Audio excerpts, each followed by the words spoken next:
Global science IQ। तो सबसे पहले हमारे सभी प्यारे प्यारे स्टूडेंट्स को हमारा प्यार भरा नमस्कार।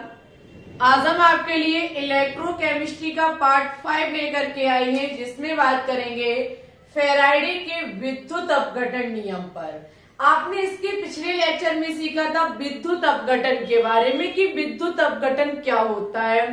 आज उसी को हम आगे बढ़ाते हुए विद्युत अपघटन के आधार पर फेराडे ने 2 नियम दिए थे, जिस नियमों पर आज हम चर्चाएं करेंगे, प्रथम नियम और द्वितीय नियम। ठीक है, क्योंकि वनडे एग्जाम चाहे हम किसी को भी देख लें, सभी में यहाँ से न्यूमेरिकल पूछे जाते हैं। एक बात और आप लोगों से कहनी थी कि कल शाम 3 बजे हमने इलेक्ट्रोकेमिस्ट्री का मॉक टेस्ट कराया था, जिसमें बहुत ही धुआंधार क्वेश्चंस कराए, चाहे वो विद्युत अपघटन से हो, चाहे सेल विभव से हो, मानक सेल विभव से हो, गिब्स ऊर्जा से हो और नेरनेस्ट समीकरण से हो। सभी से हमने क्वेश्चंस कराए। जिन विद्यार्थियों ने मॉक टेस्ट नहीं देखा है, प्लेलिस्ट में जाकर के देख लीजिए, क्योंकि अगर आपने क्वेश्चंस को लगाना सीख लिया तो फिर आप ये मान लीजिएगा कि आपके कॉन्सेप्ट क्लियर हो चुके हैं। ठीक है, ज्यादा बात नहीं करेंगे, डायरेक्ट अपने टॉपिक की शुरुआत करेंगे। सभी विद्यार्थी पहले हेडिंग लगाएंगे फेराडे के विद्युत अपघटन के नियम। लगा लीजिए हेडिंग फेराडे के विद्युत अपघटन के नियम। देखिए, विद्युत अपघटन आपको पहले पता होना चाहिए, तो इसके लिए आपको इस चैप्टर का पार्ट 4 देखना होगा। ठीक है, विद्युत अपघटन के नियम। फेराडे ने विद्युत अपघटन पे आधारित कुछ नियम दिए थे और ये नियम वास्तविकता बहुत ज्यादा इंपॉर्टेंट है। देखिए, सबसे पहले उन्होंने क्या काम किया, आपने पिछले लेक्चर में सीखा था विद्युत अपघटन में क्या काम हो रहा था। हम एक पात्र ले रहे थे, ठीक है, एक हमारा कोई ये पात्र है, इसमें भरा हुआ है विद्युत अपघट्य पदार्थ। क्या भरा हुआ है? विद्युत अपघट्य पदार्थ भरा हुआ है। विद्युत अपघट्य पदार्थ अपने आयनों में टूट जाता है, गलित या जलीय अवस्था में ये अपने आयनों में टूट जाता है। होता क्या है कि इसमें 2 इलेक्ट्रोड लगे होते हैं, एक आपका एनोड होता है और एक आपका कैथोड होता है। ये एनोड है, ये कैथोड है। साथ ही साथ आपने ये भी सीखा था कि विद्युत अपघटनीय सेल में हमें क्या काम करना होता है। यहाँ पर यहाँ पे हम करंट देते हैं, यानी कि विद्युत ऊर्जा देते हैं, इलेक्ट्रो एनर्जी देते हैं। वो इलेक्ट्रो एनर्जी हमें किस में मिलती है? केमिकल एनर्जी में मिलती है, रासायनिक ऊर्जा में मिलती है। वही हम इसका विपरीत कर दें विद्युत रासायनिक सेल, जिसे गैल्वेनी सेल और वोल्टीय सेल के नाम से जाना जाता है, जिसका जाना पहचाना एग्जाम्पल हमारी डेनियल सेल थी। डेनियल सेल में आपने सीखा था कि वहां पे पहले केमिकल रिएक्शन होती है, जहां केमिकल एनर्जी बनती है, रासायनिक ऊर्जा बनती है, फिर वो रासायनिक ऊर्जा आपकी इलेक्ट्रो एनर्जी में बदल जाती है, विद्युत ऊर्जा में बदल जाती है। इट्स ओके, ये कॉन्सेप्ट आपका क्लियर होना चाहिए। तो यहाँ पे होता क्या है कि डेनियल सेल में हमने आपको पढ़ाया था कि एनोड साइड माइनस लिया जाता है और कैथोड साइड प्लस लिया जाता है, लेकिन विद्युत अपघटनीय सेल में एनोड साइड आपका प्लस होता है और कैथोड साइड माइनस होता है।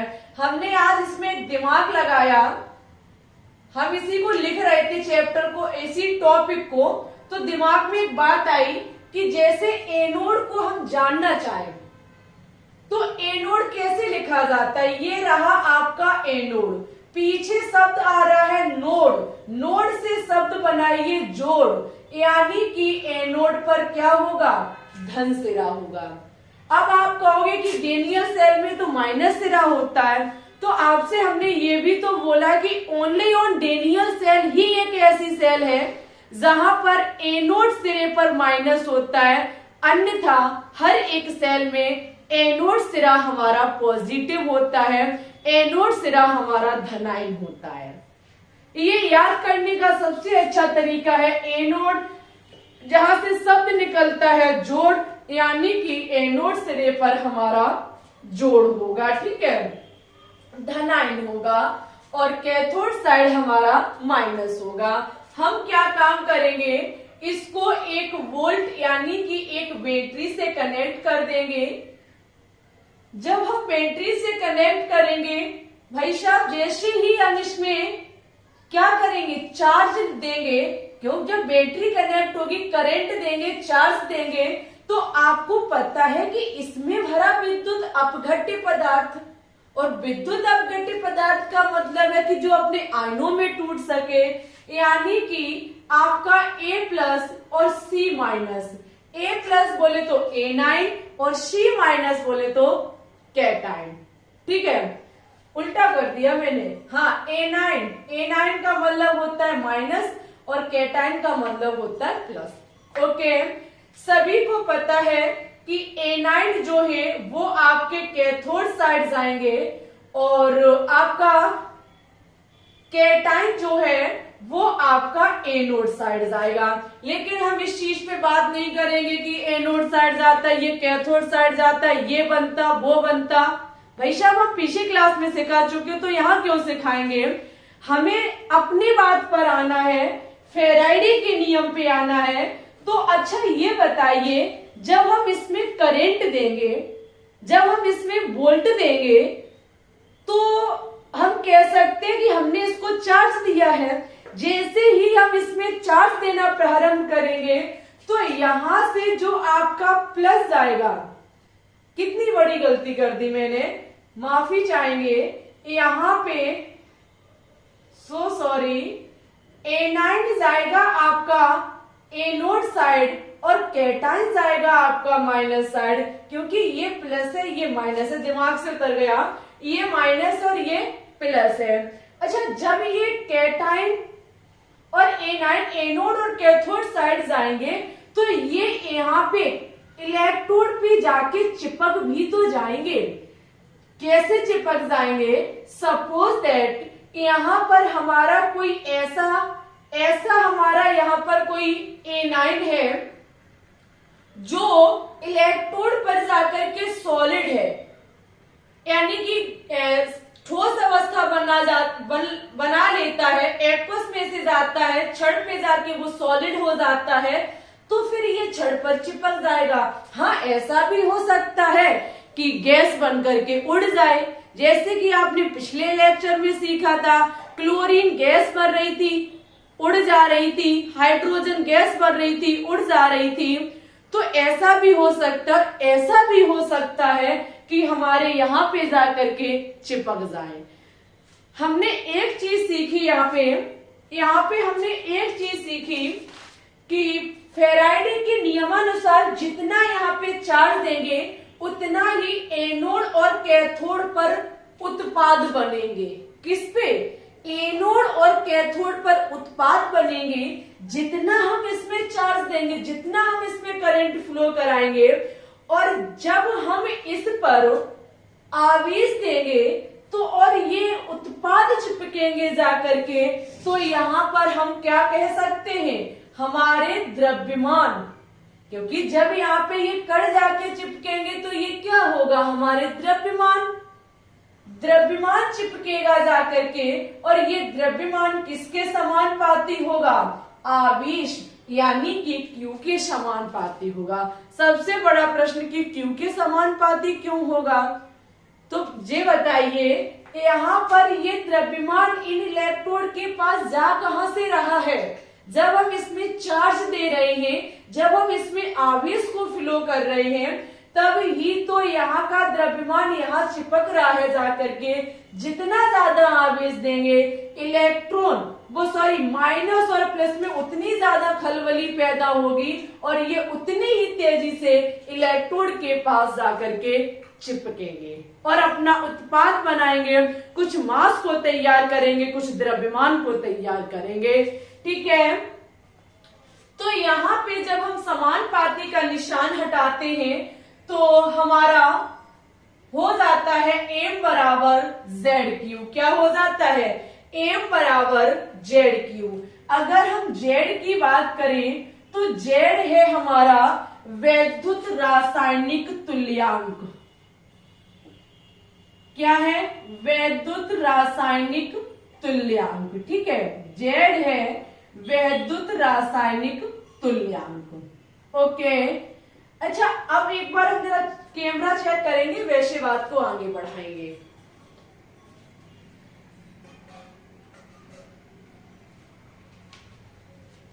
तो यहाँ पे अब आप आगे देखेंगे वैद्युत रासायनिक तुल्यांक है। अगर हम यहाँ एक चीज देखें, सबसे पहले यहाँ लिखिए कि ये फैराडे का विद्युत अपघटन का प्रथम नियम है। क्या है? प्रथम नियम। फैराडे के विद्युत अपघटन का ये प्रथम नियम है। ठीक है, यहाँ पे आपको एक चीज पता होनी चाहिए कि Q बराबर फॉर्मूला होता है IT। आपने फिजिक्स में पढ़ रखा होगा, आवेश बराबर होता है धारा इनटू समय। तो हम क्या काम करेंगे, यहां रख देंगे मान को, तो A बराबर Z इंटू I इंटू हमारा T हो जाएगा। एक नया फॉर्मूला निकल के आ गया हमारा, ये है M बराबर ZQ और नया निकल के आया M बराबर Z into I into T। अभी हम बात करेंगे सभी पे कि ये है क्या, लेकिन उससे पहले एक छोटी सी बात समझेंगे हमारी। सपोज दैट आपसे कभी वनडे एग्जाम क्वेश्चन करता है, यहां से इन दोनों फॉर्मूले से न्यूमेरिकल पूछे जाते हैं, बहुत ज्यादा सवाल पूछे जाते हैं। कभी ऐसा हो सकता है कि आपको Z दिया जाए, विद्युत रासायनिक तुल्यांक दिया जाए और आवेश दिया जाए, द्रव्यमान पूछ लिया जाए। ठीक है, तो आप ये फॉर्मूला लगाएंगे किस स्थिति पर? जब आपको एम्पियर धारा ना दी जाए और आपको समय ना दिया जाए। सपोज दैट अगर फैराडे के विद्युत अपघटन के प्रथम नियम से सवाल पूछा जा रहा है और उसमें धारा और समय का मान दिया गया है, तब आप फॉर्मूला ये लगाएंगे। विशेष ध्यान रखना इस चीज पर, ये दोनों फॉर्मूले आपके लिए बहुत ज्यादा कीमती हैं। ठीक है, अब हम यहाँ पे बात करेंगे, Z का मतलब है वैद्युत रासायनिक तुल्यांक। अच्छा, अब Z बराबर हम चीज ज्ञात कैसे करते, Z का मान हम कैसे निकालेंगे? तो Z बराबर होता है E/F। क्या होता है? E/F। F का मतलब है फैराडे और E का मतलब है तुल्यांकी भार। E का मतलब है तुल्यांकी भार। E का मतलब है तुल्यांकी भार और F का मतलब है 1 फैराडे। अच्छा, हमने ये तो जाना कि E का मतलब तुल्यांकी भार और F का मतलब 1 फैराडे, लेकिन ये तुल्यांकी भार क्या होता है? तुल्यांकी भार हम आपको सिखा चुके हैं नॉर्मलता में। हमने आपको तुल्यांकी भार सिखाया था नॉर्मलता में, जहां तुल्यांकी भार बराबर होता है मोलर द्रव्यमान। क्या होता है? मोलर द्रव्यमान बटे x। फिर प्रश्न पैदा होता है कि ये x क्या है? x है हमारा स्थानांतरित इलेक्ट्रॉन। x क्या है?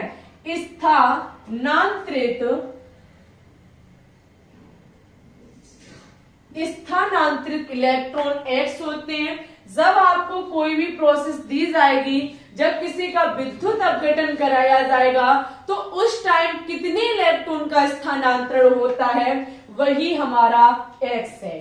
ठीक है, एक बार सभी विद्यार्थी वीडियो को रोक करके और हमें कमेंट करके बताएंगे कि ये चीज आपको समझ में आई या नहीं आई। सच्ची सच्ची बताना, ये चीज आपको समझ में आई या नहीं आई। एक बार बात को हम फिर से रिवाइज करेंगे कि हम क्या काम करते हैं, विद्युत अपघटन की प्रोसेस के लिए कोई विद्युत अपघट्य पदार्थ लेते हैं, एनोड कैथोड को लगाते हैं, जो हमें उत्पाद मिलता है वो तो विद्युत अपघटन की प्रोसेस में आ जाएगा। लेकिन फेराइडे ने कहा कि जब हम यहाँ चार्ज देते हैं, हम जब यहाँ आवेश देते हैं, तो कुछ द्रव्यमान जाकर के हमारे यहाँ चिपक जाते हैं। तो वो द्रव्यमान हमारे आवेश के समानुपाती होगा कि हमने कितना आवेश दिया, यहाँ पे कितना आवेश दिया जिसके चलते यहाँ कितने द्रव्यमान चिपक गए। हमने समानुपाती का निशान हटाया, Z आया विद्युत रासायनिक तुल्यांक और Q बराबर होता है IT, तो हमने यहाँ रखा। अगर हम बात करें I की तो ये धारा है, T हमारा समय है, M हमारा द्रव्यमान है, लेकिन Z का मान कैसे ज्ञात करते हैं, तो Z बराबर होता है E बटे F, यानी कि तुल्यांकी भार बटे फेराइडे। तुल्यांकी भार बराबर फॉर्मूला होता है मोलर द्रव्यमान बटे एक्स, और फेराइडे तो आपको पता है 1 फेराइडे बराबर होता है 96,500। ठीक है, हम क्या काम करते हैं, इससे एक न्यूमेरिकल देखते हैं, एक छोटा सा सवाल देखते हैं, तो फटाफट इसकी स्क्रीनशॉट ले लीजिए। तो चलिए अब हम क्या काम करेंगे, फेराइडे के प्रथम नियम से संबंधित एक न्यूमेरिकल देखेंगे। देखिए लिखा हुआ है 105 एम्पियर की धारा को प्रयुक्त करके Al2O3 युक्त विद्युत अपघटन सेल से Al के 50 ग्राम जमा करने में कितना समय लगेगा। सबसे पहले कभी भी आपको सवाल दिया जाए तो बस ये देखा करें कि दिया क्या गया, पूछा क्या गया और फॉर्मूला कौन सा लगाना होगा। आप देखेंगे 105 एम्पियर की हमें धारा दी गई है, I बराबर हमें 105 दिया गया है। ठीक है, साथ ही साथ 50 ग्राम हमें द्रव्यमान दिया गया है, 50 ग्राम द्रव्यमान दिया गया है, और समय कितना लगेगा T हमसे पूछी गई है, T हमसे पूछी गई है। अब दिमाग लगाइए कि फॉर्मूला होता है M बराबर Z इंटू IT, I पता है, T पूछी गई, M हमें पता है, पता क्या नहीं है, Z हमें पता नहीं है, तो हम Z निकालेंगे। सबसे पहले हम लिखेंगे फॉर्मूला होता है हमारा M बराबर Z into I into T। M बराबर Z का मतलब होता है E बटे F into I into T। F तो हमें पता है कि 96,500 होता है 1 फेराइडे बराबर, लेकिन E हम कहां से लाएंगे, तो E बराबर होता है मोलर द्रव्यमान बटे X। क्या होता है, मोलर द्रव्यमान बटे X।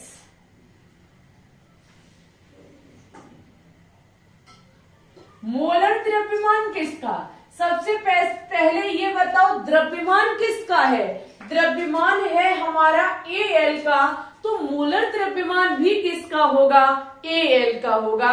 मोलर द्रव्यमान का मतलब है कि अणुभार कितना होगा, तो आप देख सकते हैं एल्यूमिनियम का जो अणुभार होता है वो कितना होता है, 27 होता है। कितना होता है, 27 होता है। अब X कहां से लाएंगे, X का मतलब होता है कि स्थानांतरित इलेक्ट्रॉन। आप एक चीज बताइए, Al2O3 युक्त हमारा विद्युत अपघटन है, जो हम पात्र में विद्युत अपघटन लेंगे वो कौन सा लेंगे, Al2O3 लेंगे, जिसमें Al जो है वो आपको पता है कि Al हमारा 3+ होता है। क्या होता है, 3+ होता है। चीजें हमारी समझ में आ चुकी हैं। यहां से एक चीज हमारी क्लियर होती है, अच्छे से क्लियर होती है कि Al3+ जो है वो 3 इलेक्ट्रॉन को ग्रहण करके ही हमारा Al बना रहा है। Al3+ Al कब बना सकता है, Al3+ जब 3 इलेक्ट्रॉन को लेगा तब Al बनाएगा, क्योंकि Al पर 3+ होता है। ठीक है, तो ऐसा करने के लिए इसने कितने इलेक्ट्रॉनों का स्थानांतरण किया है? 3 इलेक्ट्रॉनों का स्थानांतरण किया है। यहाँ आपका 9 निकल के आएगा। हम सारी चीजों को रखेंगे। द्रव्यमान हमारा 50 है और ई हमारा 9 निकल के आया। फेराडे के नियम हमारा 96,500, आई हमें दी गई है 105 और टी हमसे पूछी गई है। चलिए भाई साहब, ये 50 के पास 96,500 मल्टीप्लाई करेगा जाकर के, क्यों उधर डिवाइड कर रहा है 96,500, ये इधर क्या काम करेगा जाके 105 भाग करेगा जाके और बराबर में हम टी कर देंगे। एक चीज और इसमें छूट गई कुछ, हाँ ये 9 छूट गया, 9 इधर जाके भाग करेगा जाकर के। ठीक है, कट कर लीजिए 10 और नीचे आपका हो जाएगा 21।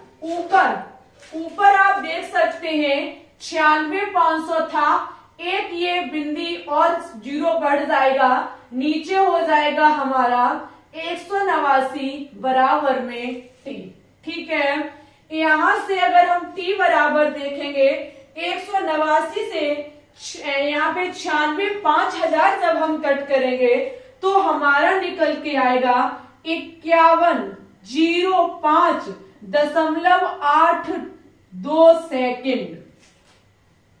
5105.82 सेकेंड निकल के आएगा। कभी आपसे सेकेंड में अगर घंटा में पूछा जाए, अगर घंटे में पूछा जाए तो कुछ नहीं करना है, ओनली ऑन इसमें क्या काम करना है, आपको 3600 का भाग देना है। कितने का भाग देना है? 3600 का भाग देना है। 3600 का भाग जैसे ही देंगे घंटा में ये सेकंड से बदल जाएगा। सब विद्यार्थी बताएंगे कि जब हम घंटा में बदलेंगे तो इसका आंसर कितना निकल के आएगा। ठीक है, वीडियो को रोकिए और वीडियो के कमेंट बॉक्स में इसका जवाब दीजिए। ठीक है, हम आपके कमेंट का इंतजार करेंगे। ऐसे फेराडे के प्रथम नियम से न्यूमेरिकल पूछे जाते हैं। कभी कभी आपको आई नहीं दिया जाता है, आई नहीं दिया जाता है, आपको आवेश मिलता है, जेड मिलता है और आपसे द्रव्यमान पूछ लिया जाता है, या फिर द्रव्यमान दिया जाएगा, जेड दिया जाएगा, आवेश पूछा जा सकता है, तब आप फॉर्मूला लगाएंगे M बराबर Z इंटू क्यू वाला। ठीक है, समझ गए? लीजिए इसकी स्क्रीनशॉट। अब हम फटाफट बात करेंगे फेराडे के द्वितीयक नियम पर। ठीक है, ले लीजिए स्क्रीनशॉट। चलिए, तो अब हेडिंग लगाइए फेराडे का द्वितीय नियम। आज की ये क्लास हमारी छोटी क्लास है, क्योंकि छोटा सा ही फेराडे का नियम है, कोई बड़ी चीज नहीं है। ठीक है, 1.5-2 पेज की हमारी बात है फेराडे के नियम की। सेकंड जो हम नियम समझाएंगे, इसका न्यूमेरिकल आपको मॉक टेस्ट में देखने को मिलेगा। फेराडे के प्रथम नियम से ज्यादा न्यूमेरिकल पूछे जाते हैं, इतना सेकंड नियम से नहीं पूछा जाता है। ठीक है, तो हम उसमें बुक में जो भी होंगे वो हम मॉक टेस्ट में करा देंगे। पहले आप समझेंगे कि फेराडे के द्वितीय नियम का फॉर्मूला क्या होता है।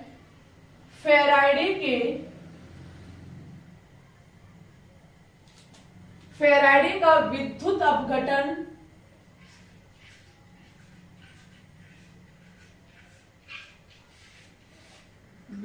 अपघटन का द्वितीय नियम।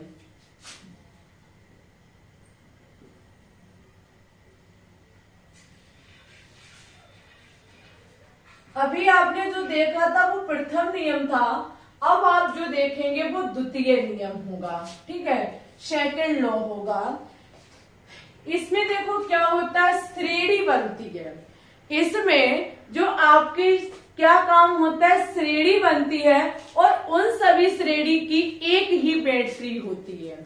जैसे कि हम क्या काम करेंगे, यहाँ पर एक पात्र लेंगे। ठीक है, इस पात्र में विद्युत अपघट्य भरा हुआ है, दूसरा पात्र लेंगे, इसमें भी विद्युत अपघट्य भरा है, हम तीसरा भी पात्र ले सकते, चौथा भी पात्र ले सकते, कितने भी पात्र ले सकते हैं और इनमें विद्युत अपघट्य भर देंगे। ठीक है, जब हम इसमें विद्युत अपघट्य भर देंगे, माना कि हमने यहाँ ZnSO4 भर दिया, यहाँ हमने CuSO4 भर दिया। ठीक है, हम इसे बैटरी से कनेक्ट कर देंगे, दोनों की बैटरी एक ही होगी, दोनों की जो बैटरी होगी वो एक ही होगी। ठीक है, हम क्या काम करेंगे, इसे इस प्रकार से बैटरी से कनेक्ट कर देंगे, ऐसे हम इसे बैटरी से कनेक्ट कर देंगे। ठीक है, जब हम इसे बैटरी से कनेक्ट करेंगे, हम इसमें विद्युत धारा प्रभावित करेंगे, इसे आवेश देंगे। बैटरी तो हमने कनेक्ट की नहीं है। ठीक है, हमने बैटरी कनेक्ट कर दी, इसे विद्युत धारा प्रारंभ करेंगे देना। तो आपको पता है कि यहां से जो आपके विलयन में से और इस छड़ में से ZnSO4 में आपका क्या होगा, Zn2+ जाएगा और Zn जो है अपने इलेक्ट्रॉन को छड़ पर इकट्ठा करने लगेगा, फिर इधर से CuSO4 में से Cu जाएगा, छड़ पर चिपकेगा जाकर के। सीधा सीधा कहने का अर्थ है कि हमारा कुछ द्रव्यमान जाकर के चिपकेगा।